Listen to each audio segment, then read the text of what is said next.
بسم اللہ الرحمن الرحیم۔ ناظرین، امید کرتی ہوں آپ سب ٹھیک ہوں گے، خیریت سے ہوں گے۔ اللہ تعالیٰ اسی طرح خوش رکھے، آباد رکھے۔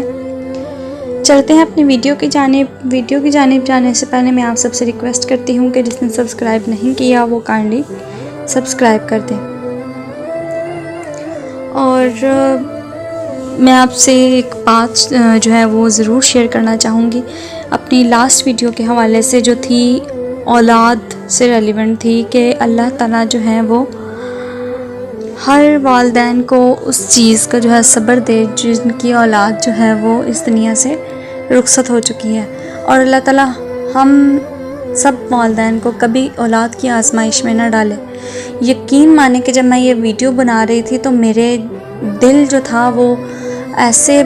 ڈگمگا رہا تھا کہ اللہ سبحانہ و تعالیٰ کبھی بھی جو ہے وہ ہمیں اولاد کی آزمائش میں نہ ڈالے۔ تو رہ کے مجھے ایک ہی چیز جو تھی وہ یاد آ رہی تھی کہ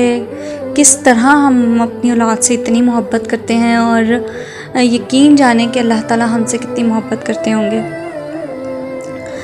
اگر اس چیز کا ہم اندازہ لگائیں تو ہم اندازہ نہیں لگا سکتے، نہ اس چیز کا اندازہ لگا سکتے ہیں کہ ہم اپنی اولاد سے کتنی محبت کرتے ہیں،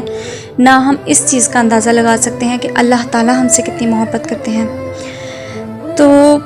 ہمیں چاہیے کہ ہم جو ہے تھوڑا سا اس بارے میں سوچیں کہ ہم کس رستے پر چل رہے ہیں، یعنی کہ کہنے کا مطلب کہ ہمارے اعمال کس طرح کے ہیں۔ ایٹ لیسٹ ہم کم از کم جو ہے وہ کچھ ایسے کام تو کر لیں جو ہمیں روز حشر جو ہے ہمارے شرمندگی نہ ہمیں اٹھانی پڑے، کہ ہمیں جو ہے کم از کم یہ نہ کہنا پڑے کہ اللہ تعالیٰ کہ ہم تو اس قابل بھی نہیں ہیں کہ ہم جو ہے کہیں پہ منہ ہی چھپا سکیں۔ تو ہمیں اس قابل تو ہونا ہی ہے کہ ہمیں اللہ تعالیٰ جو ہے وہ ہمیں رسول پاک صلی اللہ علیہ وسلم کی جو ہے وہ شفاعت نصیب فرمائے، آمین۔ آج کا ٹاپک ہمارا تھوڑا ڈیفرنٹ ہی ایٹیکیٹس کے حوالے سے ہے کہ ایک مسلمان ہونے کی حیثیت سے آپ کو سونے کے چند آداب اپنانے چاہیے، یعنی کہ ہمیں کچھ ایٹیکیٹس بھی جو ہیں وہ آنے چاہیے، آداب آنے چاہیے زندگی گزارنے کے۔ ویسے تو ہر طرح کے ایٹیکیٹس ہیں، کھانے کے آداب ہیں، چلنے کے آداب ہیں، بیٹھنے کے آداب ہیں، اور اٹھنے بیٹھنے ہر طرح کے آداب ہیں۔ تو آہستہ آہستہ جو ہیں وہ ڈسکس کریں گے، لیکن سب سے جو مجھے لگا اہم وہ تھا سونے کے آداب، کیونکہ آپ اس متعلق جو ہے وہ آپ صلی اللہ علیہ وآلہ وسلم کی بھی کافی حدیث جو ہیں وہ ملتی ہیں۔ اس لیے تو سب سے پہلے جو ہمارا ایٹیکیٹ ہے، جو ہمارا مینر ہے سونے کے حوالے سے، وہ کیا ہونا چاہیے کہ باوضو ہونا چاہیے ہمیں۔ حضرت برا بن عازب رضی اللہ عنہ بیان کرتے ہیں کہ رسول اللہ صلی اللہ علیہ وسلم نے مجھ سے فرمایا، جب اپنے بستر پر جانے لگو تو وضو کر لیا کرو جیسے نماز کے لیے کرتے ہو۔ اس کا سب سے بڑا فائدہ کیا ہوتا ہے کہ جب ہم وضو کر کے اپنے بستر پر لیٹتے ہیں تو دو فرشتے ہمارے پاس جو ہیں وہ کھڑے ہو جاتے ہیں، جو ہماری جو ہے وہ وضو کی حالت میں جب ہم ہوتے ہیں تو وہ ہمارے جو ساری رات گزرتی ہے، چاہے وہ نیند کی حالت میں ہو تو وہ ہماری گزرتی ہے، نیکیوں میں گزرتی ہے، اس کا جو ہے وہ ہمیں عبادت میں گزرتی ہے۔ اتنا اجر ہے وضو کا۔ اس کے بعد ہے بستر جھاڑنا۔ نبی کریم صلی اللہ علیہ وآلہ وسلم نے فرمایا، جب تم میں سے کوئی شخص بستر پر لیٹے تو پہلے اپنا بستر اپنے آزار کے کنارے سے جھاڑ لے، کیونکہ وہ نہیں جانتا کہ اس کی بے خبری میں کیا چیز اس پر آ گئی ہے۔ پھر یہ دعا پڑھے، ترجمہ ہے جس کا، میرے پالنے والے تیرے نام سے میں نے اپنا پہلو رکھا ہے اور تیرے ہی نام سے اٹھاؤں گا۔ اگر تو نے میری جان کو روک لیا تو اس پر رحم کرنا، اور اگر چھوڑ دیا یعنی کہ زندگی باقی رکھی تو اس کی اس طرح حفاظت کرنا جس طرح تو نے صالحین کی حفاظت کی، یعنی صالحین کی حفاظت کرتا ہے۔ کہنے کا مطلب کہ بستر جھاڑنے سے مراد کہ ہاتھ سے اس کو جو ہے وہ جھاڑ لیں، یا اس کو اٹھا کے بستر کو اس کو چھانٹیں، تو اس سے جو ہے نا کوئی موزی چیز جو ہوتی ہے وہ بستر کے اوپر سے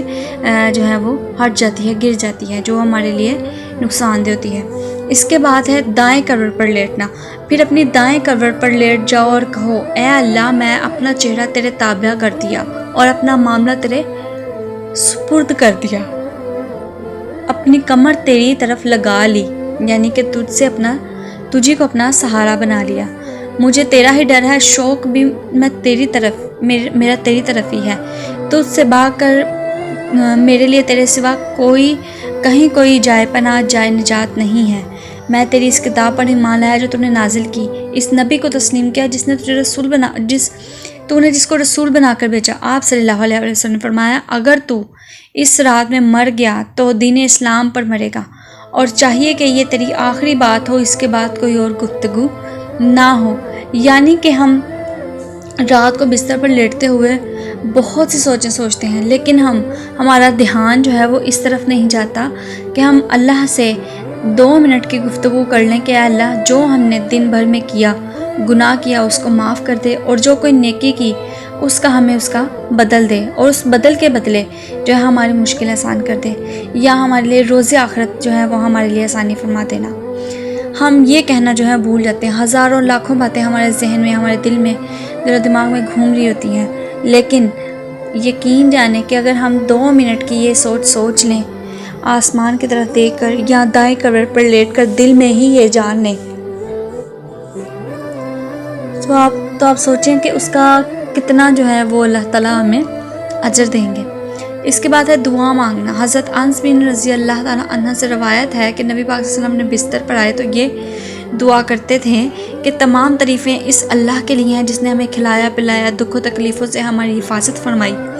اور ہمیں رہنے کی جگہ عنایت فرمائی۔ کتنی مخلوق ہے، کوئی ان کی کفایت کرنے والا نہیں اور نہ ہی انہیں کوئی جگہ دینے والا ہے۔ تو یعنی کہنے کا مطلب وہی پہلے والی بات آ گئی کہ ہم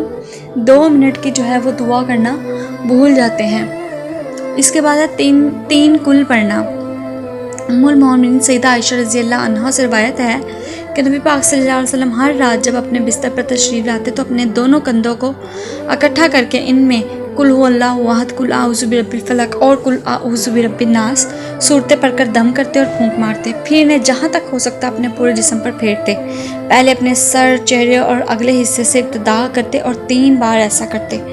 یعنی کہ یہ جو 3 کل شریف ہیں یہ بہت ہی فائدہ مند ہیں، بہت زیادہ۔ ان کو پڑھنے سے جو ہے وہ شیطان بھی آپ سے دور ہو جاتا ہے۔ اس کے بعد ہے خوف دور کرنے کی دعا۔ سیدنا ولید بن ولید رضی اللہ عنہ سے مروی ہے کہ انہوں نے فرمایا کہ اے اللہ کے رسول، میں وحشت محسوس کرتا ہوں۔